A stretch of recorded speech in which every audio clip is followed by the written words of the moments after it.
time him walking away from the dice game when it was Offset dice. He was hitting 20,000. I warned Blueface, don't go with them dudes on no dice game. He's professional with this shit. Offset was like 25,000 in the Doug's pockets. 45 minutes later, Doug is 25,000 in Offset's pockets.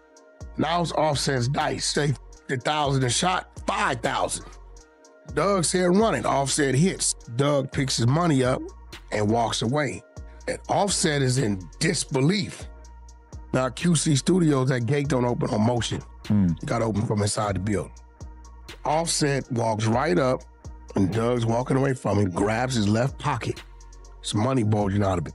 He didn't take the money out of his pocket. When he turned around, Offset fired. In the face. And from there was a domino of other things that happened, but... Right, because at one point, Wack100 ran a whole story about this. And that's my man, but sometimes he exaggerates. He said, I got my pockets ran. Right. And I told Offset, why you ain't keep it real? This was like, man, what y'all want me to say? You don't understand. I'm like, why did you tell what happened?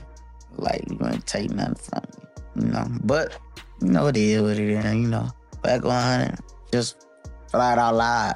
Right. You said they tried me, but my mom could die. If I'm lying, nobody took a dime from me. You said Wack100 is lame for turning them I got paid, actually. Yeah. They paid us to get off their ass. Right.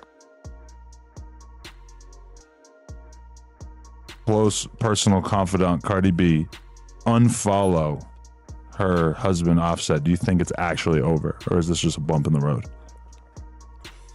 Not over. Just talk to Cardi. Did they refollow yet? I don't know nothing about that. Let's check.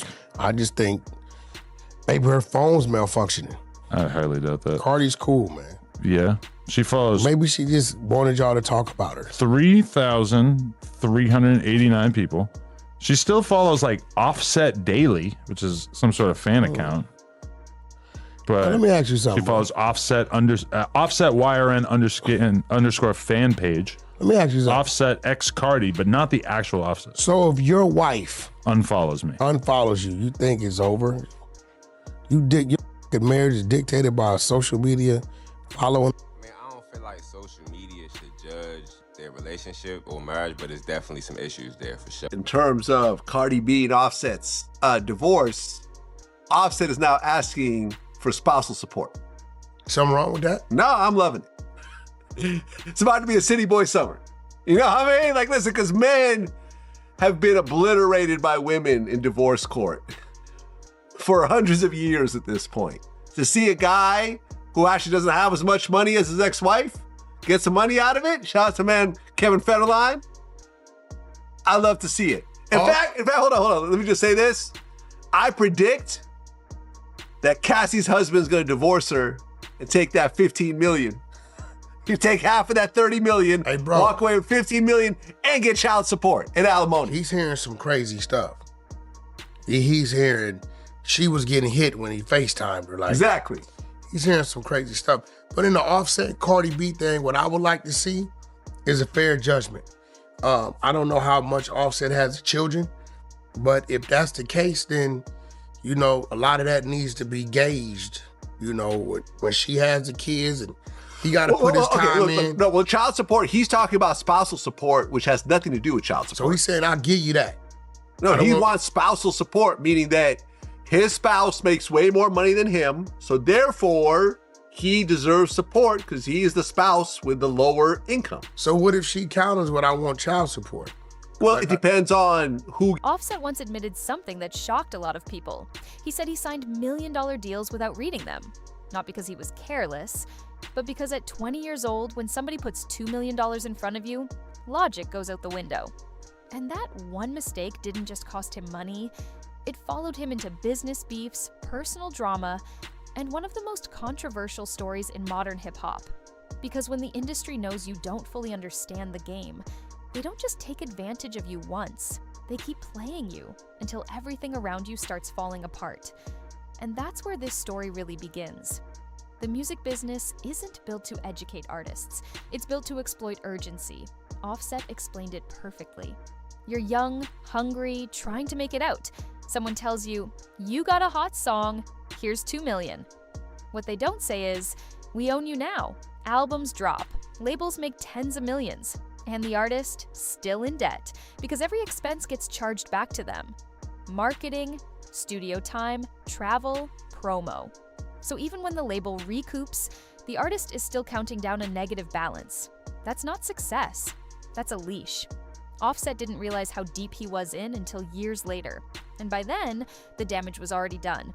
But once he started talking openly about it, people started connecting dots, especially when one name kept coming up: Wack100.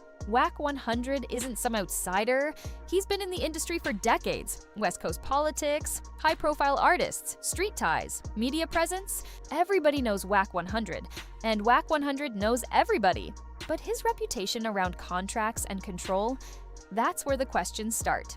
Multiple industry voices, including DJ academics, have pointed out how Wack100 structured certain deals. In Blueface's case, the numbers raised eyebrows. Allegedly, Wack100 positioned himself as both label and manager. As the label, he takes a massive cut. As the manager, he takes another. That's what people call double dipping. And when the same person is negotiating deals for you while profiting from them, there's one big problem. Nobody's protecting the artist. So when Offset started speaking about predatory deals, people assumed smoke was coming. They thought Offset and Wack100 were heading for a business war. But the truth? That wasn't even the real issue. Because this situation wasn't just about money. It got personal.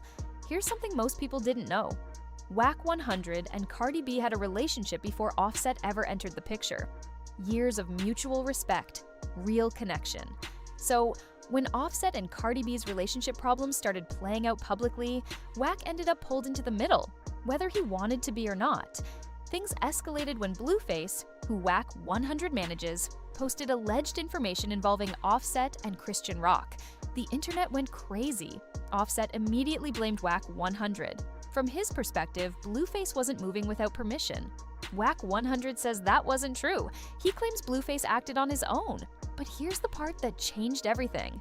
Wack100 admitted on camera that he had even more information that could have seriously damaged Offset's image, and he chose not to release it. Why? Out of respect for Cardi B. That alone tells you how deep this really was. But while that drama cooled down, another story refused to die. A story that split the culture in half. The Dice game. This is the story that's been told, denied, debated, and reposted for years. 2019, QC Studios in Atlanta, end of the Lil Baby tour. Offset, 42 Doug, Wack100, and multiple people in the room. There was a dice game going on, and for those who don't understand street etiquette, this matters. When someone is on a hot streak, you don't just grab your money and leave. That's disrespectful to the shooter in the game. According to Wack100, 42 Doug tried to walk away while it was Offset's turn to roll. Offset followed him outside, there was a grab at the pocket, and then a punch. Wack100 has always been clear on one thing. He never said Offset robbed Doug, he said Offset checked him. That distinction matters. But not everybody believed it, and things only got messier from there. When 42 Doug went live, he completely denied Wack100's version of events. He said nobody took anything. He said he walked out with all his money and jewelry. He even put it on his mother's life. That's as serious as it gets. But then Wack100 did something unexpected. He pulled out his phone, direct messages from Offset. Messages where Offset allegedly confirmed Wack100's version, calling him uncle, backing him up, questioning why Doug was denying it publicly. That changed the narrative overnight. Now it wasn't just Wack100's word versus Doug's. It was receipts versus street code. And once the internet smelled blood, the conversation exploded. But while everyone argued about who was lying, Offset was dealing with something way bigger behind the scenes. For years, people blamed everything except the truth. Egos, women, jealousy. Offset shut all that down. When he finally spoke on it, he said the real issue was business, plain and simple. As he got older, he paid more attention to finances. He had kids, a family, responsibilities, and the structure they were under wasn't turning in his favor. He didn't want more than Quavo or Takeoff. He wanted more from the business. Offset even suggested that outside forces benefited from keeping the group divided, because when artists stand together, they can fight back, and the industry hates that, because unity threatens control. When artists start asking questions, comparing numbers, and moving as one, the entire system gets uncomfortable. But just as everything was already fractured, life delivered the hardest blow of all. This was the moment that broke people. Offset admitted something he had never said out loud before.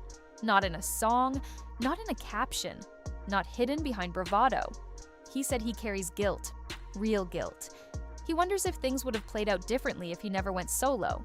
If he had just swallowed the bad business, if he had stayed close, even when the money didn't make sense. Because Offset wasn't just another member of the group.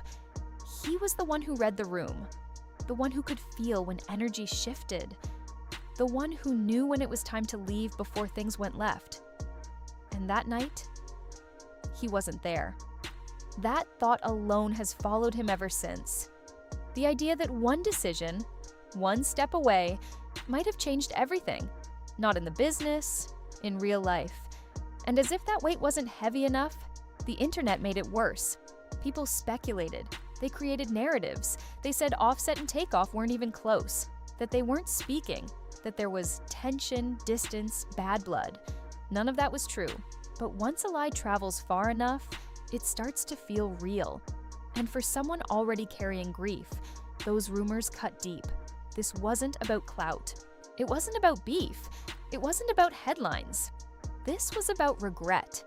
So, when you step back and look at the full picture, the story hits different. It's not just one moment. It's a chain reaction. The bad deals, the power plays, the industry manipulation, the dice game, the public fallout, and finally, the loss. Offset wasn't chasing drama. He wasn't trying to be difficult. He wasn't trying to break anything apart. He was trying to escape control. Control disguised as opportunity, control wrapped in advances and contracts. Control that keeps artists confused, divided, and quiet. And in an industry built on confusion and silence, telling the truth always comes with consequences. You lose relationships, you get labeled, you become difficult. But despite everything he's been through, Offset still believes in hip-hop. He still believes the culture is powerful. He still believes growth is possible. He's seen too much to pretend otherwise. And that's what makes this story matter beyond one artist, because it exposes the real trap. In this game, the money isn't the danger. It's not the fame. It's not even the contracts. The real trap is not knowing the rules until it's already too late. So let me ask you this. Who do you believe really tells the truth in this situation? And do you think the industry still plays the same games Offset warned about? Drop your thoughts in the comments. I read them all. If you made it this far, make sure you hit that like button. It really helps push this video to more people who care about what's really happening behind the scenes. And if you want more deep dives into hip-hop stories the headlines don't fully explain, subscribe to the channel and turn on notifications so you don't miss the next breakdown. Until next time, stay locked in, stay informed, and don't sign anything you don't understand. Thanks for watching Full Video. Love you guys.